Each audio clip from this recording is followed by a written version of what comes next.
20 जुलाई 2026 को एक बहुत बड़ा प्रोटेस्ट हुआ। काफी सारे स्टूडेंट्स सड़क पर आ गए, लेकिन इन्हीं स्टूडेंट्स के बीच कुछ ऐसे लोग थे जो इस प्रोटेस्ट का फायदा उठाकर संसद पर हमला करने वाले थे, जो बहुत बड़ा होता और भारत की छवि खराब हो जाती। प्रोटेस्ट से 4 दिन पहले डोभाल जी इस मूवमेंट को अच्छे से देख रहे थे और इस बात के डिस्कशन के लिए वो रॉ चीफ और मोदी जी के साथ एक कमरे में डिस्कस कर रहे थे। तभी उनके ईयरपीस में आवाज आई, सर जल्दी से एनएसए ऑफिस आ जाइए, कुछ बड़ा खतरा मालूम हुआ है। अभी पता नहीं क्या है, लेकिन आपको ऑफिस जल्दी आना होगा। डोभाल जी ने सबसे जाने की परमिशन जल्दी से ली और मीटिंग रूम से जल्दी से निकल गए। दरअसल 20 जुलाई 2026 को 4 आतंकियों ने प्लान किया था कि इस प्रोटेस्ट के बीच जब पुलिस इन प्रोटेस्टर्स से भिड़ती रहे, तब तक एक ऐसे रास्ते से एक बड़ी आरडीएक्स की प्लानिंग थी जो अगर ब्लास्ट होता तो बहुत सारे स्टूडेंट्स मारे जाते और मोदी सरकार गिर जाती। उनका मेन मकसद था मोदी सरकार को गिराना। उधर डोभाल जी एनएसए ऑफिस पहुंचे तो विक्रम बोला, सर स्टूडेंट प्रोटेस्ट के बीच एक बैग मिला है, इसमें आरडीएक्स था। हमने इसको पकड़ लिया और कुछ तो नहीं मिला है, लेकिन हो सकता है और भी कुछ कहीं हो। उधर शाहीन बाग के एक छोटे से घर में 4 लोग बैठे किसी से बात कर रहे थे। उधर से आवाज आई, कुछ भी हो जाए ये हमारे पास आखिरी मौका है मोदी सरकार गिराने का। 2025 के ऑपरेशन में जब भारत की सेना ने जैश-ए मोहम्मद के आतंकी ठिकानों को एक एक करके चुन चुन कर उड़ा दिया, तो हाफिज सईद का इतना नुकसान हुआ था कि जो साम्राज्य उसने दशकों में खड़ा किया था वो एक ही झटके में धूल में मिल गया था। उसके ट्रेनिंग कैंप्स तबाह हो गए थे, उसका फंडिंग नेटवर्क छिन्न भिन्न हो गया था और उसके सबसे भरोसेमंद कमांडर्स या तो मारे गए थे या भाग गए थे। पहले तो हाफिज सईद ने हार मान ली थी। कराची के अपने घर में बंद होकर वो बस यही सोचता रहता था कि अब क्या बचा है, न पैसा, न नेटवर्क, न आदमी। उसे लगा था कि शायद अब वो चैप्टर खत्म हो गया। लेकिन 4 जून की शाम उसके पास एक कॉल आई, अनजान नंबर, एनक्रिप्टेड लाइन। उधर से एक ठंडी आवाज आई, भारत से बदला लेना चाहते हो तो कल दुबई के होटल में मिलो। हाफिज सईद ने एक पल के लिए सोचा, फिर बोला हाँ। उसे पता नहीं था कि ये कॉल किसने की थी, कौन था उधर और दुबई में क्या होने वाला था, लेकिन बदले की आग जो उसके अंदर सुलग रही थी वो इतनी तेज थी कि उसने बिना सोचे हाँ बोल दिया। अगले दिन वो कराची एयरपोर्ट से फ्लाइट लेकर दुबई निकल गया और यहीं से शुरू हुई वो साजिश जो 20 जुलाई 2026 के स्टूडेंट प्रोटेस्ट को एक बड़े खूनी खेल में बदल देती। 5 जून की शाम हाफिज सईद दुबई के उस होटल में पहुंचा जहां मीटिंग तय थी। जब वो उस होटल रूम में गया तो वहां पहले से बांग्लादेश मुस्लिम संगठन का सरगना, आईएसआई मेजर, सीआईए एजेंट और एक भारतीय ऑपोजिशन का नेता जो हाथों में कई अंगूठियां पहनता था, सब मौजूद थे। हाफिज सईद को देखकर बांग्लादेश मुस्लिम संगठन का सरगना इकबाल शरीफ खड़ा हुआ और बोला, आइए भाईजान, आपका ही इंतजार था। हाफिज सईद ने सबको तो पहचान लिया सिवाय उस इंडियन पॉलिटिशियन के। उसने इकबाल से पूछा, ये कौन? पहले सब हंसे, फिर आईएसआई चीफ आसिम मलिक बोला, ये है भारतीय नेता रहमान खुर्शीद। थोड़ी देर शांति रही, फिर इकबाल ने रहमान की तरफ देखकर बोला, बताइए रहमान साहब, क्या है प्लान? रहमान खड़ा हुआ और बोलना शुरू किया। इधर इंडिया में 16 जुलाई की सुबह एनएसए ऑफिस में सिर्फ डोभाल जी और विक्रम मौजूद थे। डोभाल जी ने विक्रम से पूछा, हमको अभी क्या क्या सुराग मिले हैं? विक्रम बोला, सर सिर्फ आरडीएक्स बैग के अलावा हमें कुछ भी नहीं पता, लेकिन एक बात कंफर्म है कि आरडीएक्स अगर मिला है तो इससे भी बड़ा कुछ जरूर होगा, ये सिर्फ इत्तेफाक नहीं हो सकता। डोभाल जी थोड़ा सोचे, फिर बोले, 20 जुलाई को स्टूडेंट प्रोटेस्ट होने वाला और ये बात भारत के दुश्मनों को भी अच्छे से मालूम है, तो इनका प्लान कल कुछ हो सकता है। तुम ऐसा करो, कुल्फा और अभय को बुलाओ और अगले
अब तुम जा सकते हो।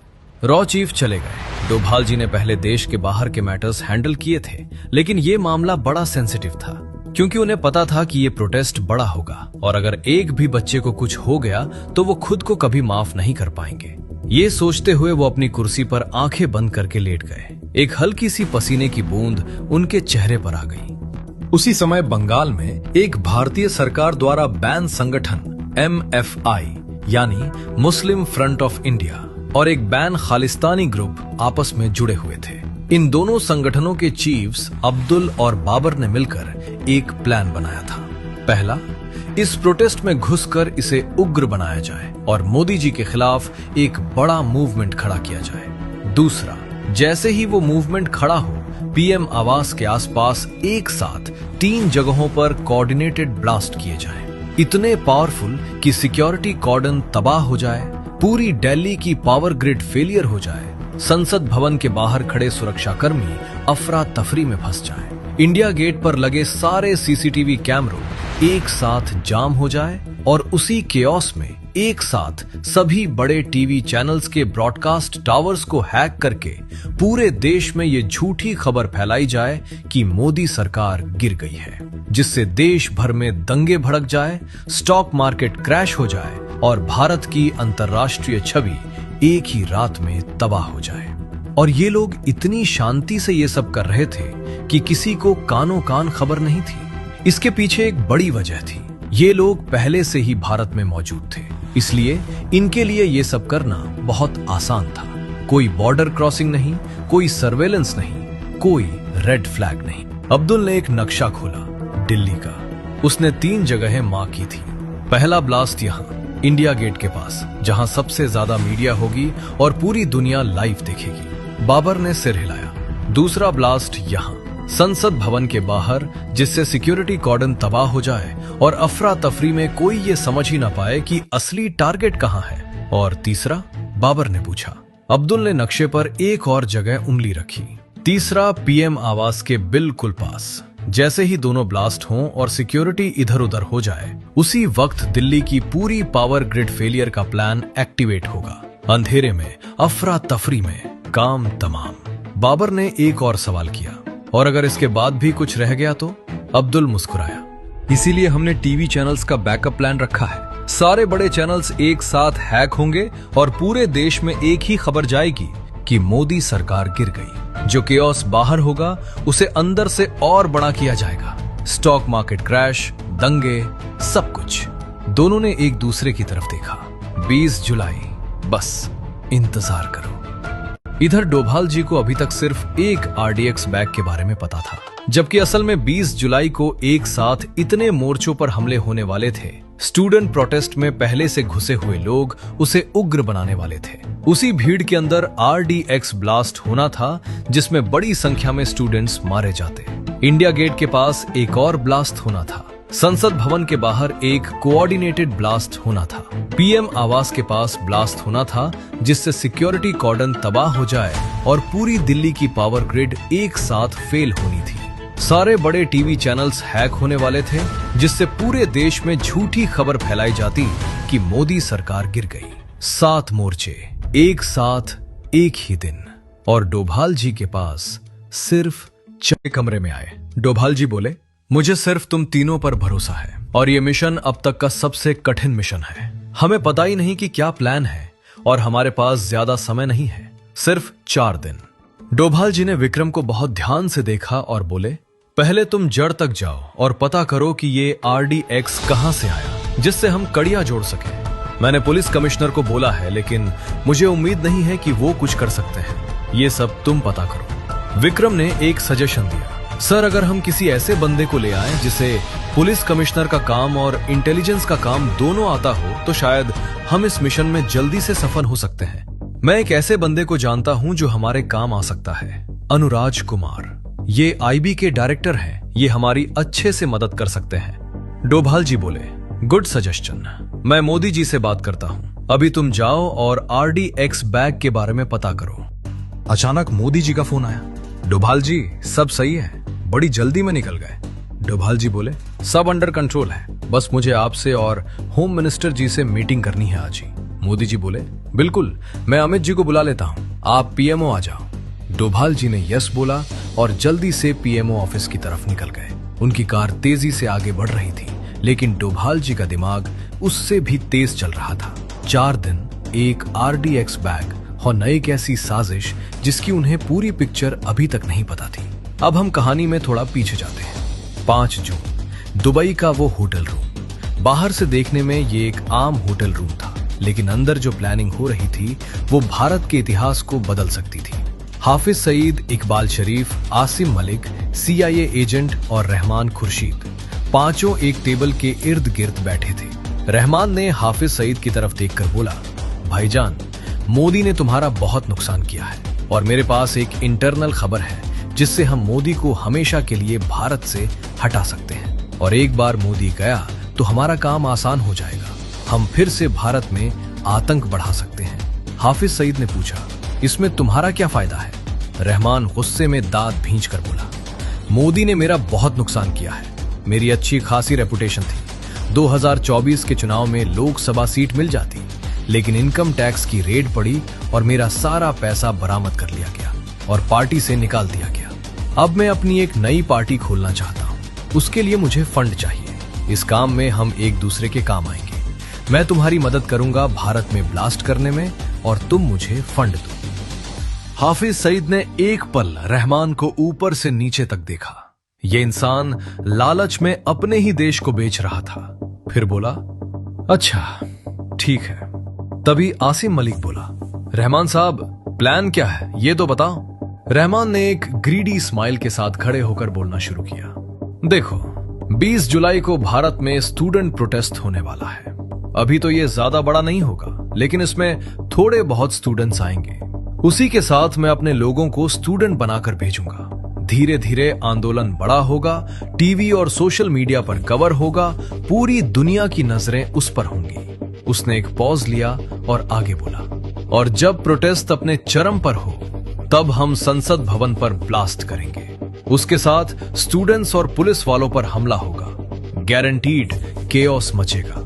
जब कुछ स्टूडेंट्स और पुलिस वाले मर गए तो ये प्रोटेस्ट इतना बड़ा हो जाएगा कि पूरा देश सड़क पर आ जाएगा और आखिर में मोदी को जाना पड़ेगा। कमरे में एक पल के लिए सन्नाटा छा गया। इकबाल शरीफ ने पूछा, और अगर ये काफी नहीं हुआ तो?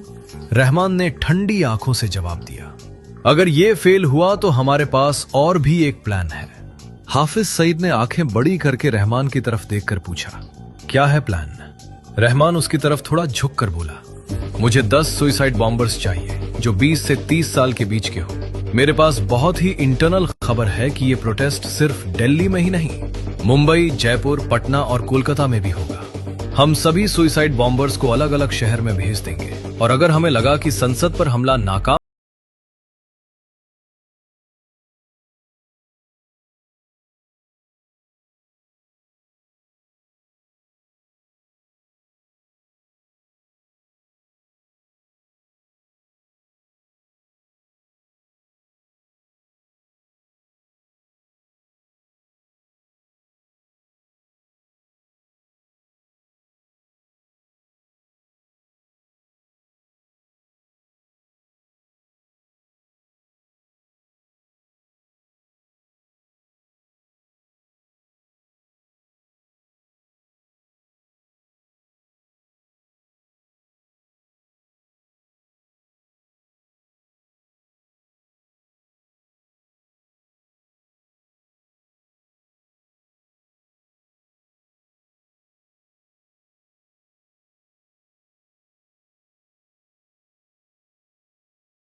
विक्रम बोला, हाँ सर, एक कनेक्ट मिल रहा है लेकिन पक्का नहीं है। पॉलिटिकल नेता रहमान खुर्शीद, जब से ये प्रोटेस्ट शुरू हुआ है उसका दुबई आना जाना बहुत हो गया है, जबकि उससे पहले वो दुबई सिर्फ 2 बार गया था और पिछले 1 महीने में उसके 19 चक्कर लगे हैं। अभी पक्का नहीं है लेकिन यहाँ से शायद कुछ सुराग मिले। डोभाल जी बोले, बढ़िया है। डोभाल जी थोड़ा रुके, फिर धीमे से बोले, विक्रम, एक शातिर दुश्मन कभी अपना निशान नहीं छोड़ता, लेकिन एक लालची दुश्मन हमेशा छोड़ता है। रहमान का ये दुबई जाना उसी का निशान है। अब बस इस धागे को खींचते रहो, पूरी गुत्थी अपने आप सुलझ जाएगी। रात के 11 बज रहे थे। अब्दुल और बाबर उस किराए के फ्लैट में बैठे थे। बाहर से देखने में एक बिल्कुल आम घर, पर अंदर जो चल रहा था वो किसी भी इंटेलिजेंस एजेंसी की नींद उड़ा देता। Bomb planting. अब्दुल ने अपने 3 आदमियों को बुलाया। तीनों अलग अलग लोकेशंस के लिए ट्रेंड थे। पहले आदमी का नाम था सलीम। उसका काम था इंडिया गेट के पास वाला ब्लास्ट। अब्दुल ने उसे एक टिफिन बॉक्स दिया, बाहर से बिल्कुल साधारण। अंदर 2 किलो RDX था, जिसमें एक माइक्रो टाइमर और एक GSM बेस्ड रिमोट ट्रिगर लगा था, जो किसी भी एनक्रिप्टेड नंबर से एक्टिवेट हो सकता था। कल सुबह 6 बजे इंडिया गेट के पास जो कंस्ट्रक्शन साइट है, वहां वर्कर बनकर जाओ। वहां पहले से हमारा आदमी सुपरवाइजर है जो तुम्हें अंदर ले जाएगा। उस साइट के अंडरग्राउंड ड्रेनेज पाइप के अंदर ये बॉक्स रख देना, कोई नहीं देखेगा। सलीम ने बॉक्स लिया और निकल गया। दूसरे आदमी का नाम था फरहान। उसका टारगेट था संसद भवन के बाहर। उसे दिया गया एक स्पेशली डिजाइन्ड प्रेशर कुकर, जिसमें 3 किलो RDX था। ये मार्केट में मिलने वाले किसी भी मेटल डिटेक्टर से डिटेक्ट नहीं होता था, क्योंकि इसकी आउटर केसिंग एक स्पेशल पॉलीमर से बनी थी। संसद भवन के बाहर जो टी स्टॉल है, उसका मालिक हमारा आदमी है। कल सुबह वो तुम्हें स्टॉल के नीचे जगह देगा, वहीं ये रख देना। टाइमर 20 जुलाई दोपहर 1:45 बजे सेट है। तीसरे आदमी का नाम था रजा। PM आवास के पास उसे दिया गया एक रिमोटली ट्रिगर्ड IED, जो एक ऑर्डिनरी पत्थर की तरह दिखता था। इसे PM आवास के बाहर की बाउंड्री वॉल के पास रखना था, जहां से आम लोग गुजरते थे। TV channels hack. Babar laptop पर काम कर रहा था। उसकी टीम ने पिछले 2 महीनों में 4 बड़े टीवी चैनल्स के ब्रॉडकास्ट सिस्टम्स को स्लोली इन्फिल्ट्रेट किया था। पहले उन्होंने एक फिशिंग ईमेल भेजी थी, जो एक बड़े न्यूज चैनल के जूनियर टेक्निकल एम्प्लॉय के पास गई थी। उसने लिंक क्लिक किया और उनका पूरा सिस्टम कॉम्प्रोमाइज्ड हो गया। उस एक्सेस से उन्होंने चैनल के ब्रॉडकास्ट सर्वर में एक डोमेंट मॉलवेयर इंस्टॉल कर दिया था, जो अभी तक सोया हुआ था। 20 जुलाई दोपहर 2 बजे एक एन्क्रिप्टेड सिग्नल जाएगा। वो मॉलवेयर एक्टिवेट होगा और उसी पल चारों चैनल्स की स्क्रीन पर एक ही ब्रेकिंग न्यूज आएगी। मोदी सरकार गिर गई, राष्ट्रपति शासन लागू। बाबर ने एक बार पूरा सिस्टम चेक किया, सब कुछ रेडी था। उसने स्क्रीन बंद की और अब्दुल की तरफ देखकर सिर हिलाया। Power grid. अब्दुल ने एक और फाइल खोली। दिल्ली की 3 मेन सबस्टेशंस, राजघाट, प्रगति मैदान और ITO, तीनों को एक साथ हिट करना था। उनके 3 अलग आदमी पिछले 1 हफ्ते से इन सबस्टेशंस के आसपास के इलाके में रह रहे थे। इलेक्ट्रीशियंस के भेष में, रिपेयर वर्कर्स के भेष में। मोदी सरकार गिर गई, राष्ट्रपति शासन लागू। बाबर ने एक बार पूरा सिस्टम चेक किया, सब कुछ रेडी था। उसने स्क्रीन बंद की और अब्दुल की तरफ देखकर सिर हिलाया। Power grid. अब्दुल ने एक और फाइल खोली। दिल्ली की 3 मेन सबस्टेशंस, राजघाट, प्रगति मैदान और ITO, तीनों को एक साथ हिट करना था। उनके 3 अलग आदमी पिछले 1 हफ्ते से इन सबस्टेशंस के आसपास के इलाके में रह रहे थे। इलेक्ट्रीशियंस के भेष में, रिपेयर वर्कर्स के भेष में। हर सबस्टेशन के मेन ट्रांसफार्मर के पास एक small explosive device already place हो चुका था। 20 जुलाई दोपहर 1:50 बजे तीनों एक साथ ट्रिगर होंगे। पूरी दिल्ली का पावर 20 से 30 मिनट के लिए चला जाएगा। कैमरास बंद, सिग्नल्स बंद, अफरा तफरी शुरू। अब्दुल ने घड़ी देखी, रात के 2 बज रहे थे। 3 दिन बाकी थे और उसी दिल्ली में डोभाल जी अपने ऑफिस में बैठे थे। अभी तक उन्हें सिर्फ एक RDX बैग का पता था। वापस 6 जून को चलते हैं और देखते हैं कि हाफिज सईद, रहमान खुर्शीद, आसिम मलिक, इकबाल शरीफ और CIA एजेंट ने मिलकर दुबई के उस बंद कमरे में क्या षड्यंत्र रचा था। मीटिंग लगभग खत्म होने वाली थी और रहमान ने एक आखिरी नजर सबके चेहरों पर डाली और बोला, तो प्लान फाइनल है। आसिम मलिक ने कंफर्म किया। पाकिस्तान से 10 सुसाइड बॉम्बर्स चार्टर्ड प्लेन से बांग्लादेश जाएंगे। इकबाल वहां से इन्हें हैंडल करेगा। इकबाल शरीफ मुस्कुराया। बांग्लादेश में मेरा पूरा नेटवर्क है। ढाका एयरपोर्ट पर मेरे आदमी हैं, बॉर्डर पर मेरे आदमी हैं और इंडिया में घुसने के लिए जो रास्ता यूज होगा वो पिछले 6 महीनों से ऑलरेडी ऑपरेशनल है। इन बॉम्बर्स को इंडिया पहुंचाना मेरे लिए उतना ही आसान है जितना एक आम आदमी के लिए बाजार जाना। हाफिज सईद ने पूछा, और ये सब मॉनिटर कौन करेगा? रहमान बोला, यहीं से, दुबई से। मैं यही रहूंगा और पूरे ऑपरेशन को रियल टाइम में मॉनिटर करूंगा। मेरे पास एक इनक्रिप्टेड सैटेलाइट कम्युनिकेशन सिस्टम है जिससे मैं एक साथ सभी लोकेशन से कनेक्टेड रह सकता हूं। उसी रात पाकिस्तान की एक प्राइवेट एयर स्ट्रिप पर रात के 2 बजे एक चार्टर्ड प्लेन खड़ा था और 10 लोग एक एक करके उस प्लेन में चढ़े। सबके चेहरों पर कोई भाव नहीं था, सबकी आंखों में एक ही चीज थी, मौत का इरादा। ये सब 20 से 30 साल के बीच के थे, स्टूडेंट्स लगते थे, आम नौजवान लगते थे, लेकिन इन्हें पिछले 2 सालों से एक ही काम के लिए ट्रेन किया गया था और प्लेन ने ढाका की तरफ उड़ान भरी। ढाका एयरपोर्ट पर इकबाल शरीफ का आदमी पहले से मौजूद था और 10 बॉम्बर्स में से 5 को फोर्ज्ड बांग्लादेशी डॉक्यूमेंट्स दिए गए, जबकि बाकी 5 के डॉक्यूमेंट्स ऑलरेडी रेडी थे। एयरपोर्ट की इमिग्रेशन एक सीमलेस प्रोसेस थी क्योंकि इकबाल के नेटवर्क ने यह सुनिश्चित किया था कि किसी भी चेक पॉइंट पर कोई सवाल न उठे और अगले 48 घंटों में इन्हें ढाका के 3 अलग अलग सेफ हाउसेज में रखा गया। कुछ दिनों बाद मालदा सेक्टर पर रात के 3 बजे एक पुराना रास्ता था।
ने ये सारी इंफॉर्मेशन एक फाइल में कंपाइल की और डोभाल जी के पास आया। सर, रहमान खुर्शीद हर बार दुबई में इकबाल शरीफ से मिल रहा है और इनकी मीटिंग्स का टाइमिंग प्रोटेस्ट की प्लानिंग से एग्जैक्ट मैच कर रहा है। डोभाल जी ने फाइल देखी और बोले, रहमान का अगला दुबई ट्रिप कब है? विक्रम बोला, सर कल।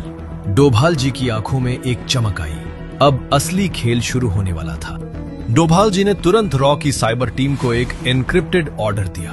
रहमान के अगले दुबई ट्रिप पर फुल सर्विलेंस, हर कॉल, हर मीटिंग, हर मूवमेंट। अगले दिन जैसे ही रहमान दुबई पहुंचा, रॉ के एक अंडरकवर एसेट ने उसे बुर्ज अल अरब के लॉबी में स्पॉट किया। रहमान सीधे लिफ्ट में गया, 23वां फ्लोर। एसेट ने फ्लोर नोट किया और तुरंत विक्रम को एनक्रिप्टेड मैसेज किया। विक्रम ने होटल के रूम बुकिंग्स हैक करवाए। 23वें फ्लोर पर सिर्फ एक रूम बुक था, इकबाल शरीफ। लेकिन इस बार कुछ अलग था। उसी फ्लोर पर 2 और रूम्स बुक थी, एक पाकिस्तान के एक बिजनेसमैन के नाम पर और एक टूरिस्ट के नाम पर। विक्रम ने दोनों नेम्स रॉ डेटाबेस में रन किए। पहला बिजनेसमैन आसिम मलिक का नोन फ्रंटमैन, दूसरा टूरिस्ट हाफिज सईद का पाकिस्तान में रजिस्टर्ड एलियस। चारों एक ही फ्लोर पर थे, एक ही वक्त पर। विक्रम ने ये सब डोभाल जी को रियल टाइम में फीड किया। डोभाल जी ने सिर्फ इतना कहा, रूम बुक करो रॉ के एसेट ने अगले 2 घंटों में उस फ्लोर के कॉरिडोर में एक माइक्रो ऑडियो डिवाइस प्लांट किया, इतना स्मॉल कि किसी की नजर ना पड़े। और जैसे ही मीटिंग शुरू हुई, दुबई से दिल्ली तक एनक्रिप्टेड ऑडियो स्ट्रीम आने लगी। विक्रम हेडफोन्स लगाकर सुनने लगा। 5 मिनट बाद उसने हेडफोन्स उतारे और डोभाल जी की तरफ देखा। सर, प्लान मिल गया। 20 जुलाई का दिन आ गया। सुबह के 4 बजे एनएसए ऑफिस में सिर्फ एक लाइट जल रही थी। डोभाल जी टेबल पर बिछे नक्शे को देख रहे थे। उनके सामने 2 अलग अलग पिक्चर्स थी। एक दुबई वाले ग्रुप का प्लान जो विक्रम ने रूम बग से निकाला था। 10 सुइसाइड बॉम्बर्स, 5 शहर, संसद पर ब्लास्ट। लेकिन एक और चीज थी जो उन्हें बेचैन कर रही थी। विक्रम, रूम बग में जो कॉन्वर्सेशन आई उसमें सुइसाइड बॉम्बर्स का मेंशन था, संसद का मेंशन था, शहरों का मेंशन था, लेकिन इंडिया गेट, पावर ग्रिड और टीवी चैनल्स का कोई मेंशन नहीं था। विक्रम रुक गया। सर, मतलब? डोभाल जी बोले, मतलब ये कि या तो ये प्लान का वो हिस्सा था जो मीटिंग में डिस्कस नहीं हुआ, या फिर ये किसी और का प्लान है। कमरे में एक पल के लिए सन्नाटा छा गया। डोभाल जी ने अनुराज को कॉल किया। अनुराज, तुम्हारी टीम कल रात से प्रोटेस्ट एरिया में है, क्या कुछ अनयूजुअल मिला? अनुराज बोले, सर एक बात है, इंडिया गेट के पास एक कंस्ट्रक्शन साइट पर रात 3 बजे एक आदमी अंदर गया और बाहर नहीं आया। हमारे आदमी ने नोट किया, लेकिन उस वक्त कुछ क्लियर नहीं था।